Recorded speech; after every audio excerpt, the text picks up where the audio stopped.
Well, I think we should start with the data that's actually being shared, which differs across ad networks, right? So, Apple is sending SKAdNetwork postbacks from the device to the ad networks currently, and they're sending the raw postbacks with no user IDs. So, you get an idea of the campaign performance, but you don't get that reporting at the user level.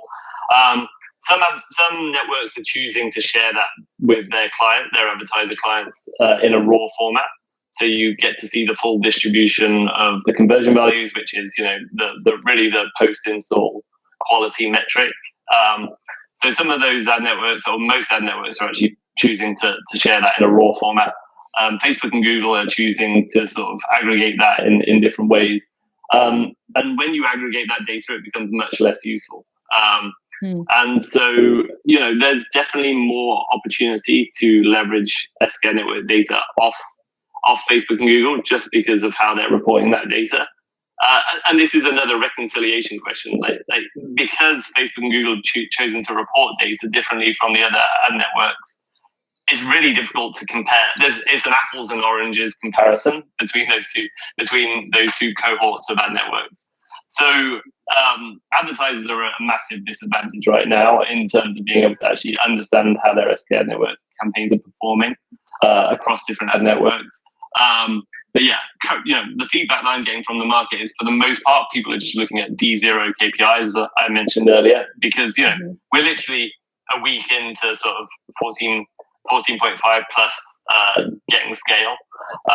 So the way that people are thinking about reporting and optimization on the reporting is still quite early. But D0 KPIs, whether ROAS or events, is where most people are at.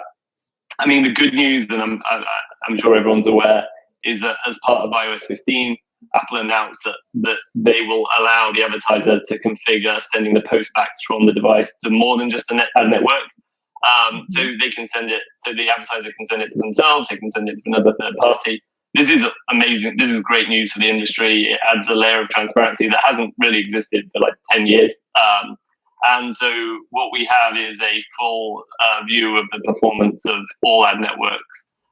And that just opens up a ton of opportunities. So, you can then properly compare and model out the performance of each ad network. You can also do interesting things around mixed media models, because you have a much better overview of all ad networks. So that move by Apple is, although SKAdNetwork was a bit of a hit, that Apple sharing the postbacks with the advertiser is a huge win. It just means that they're going to be far more empowered to leverage SKAdNetwork. So I think that's slated to launch. iOS 15 is supposed to launch in September.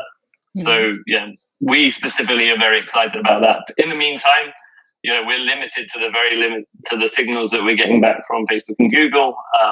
And it may be that over the next 4 months, more spend goes to other networks just because they're being more transparent about reporting there.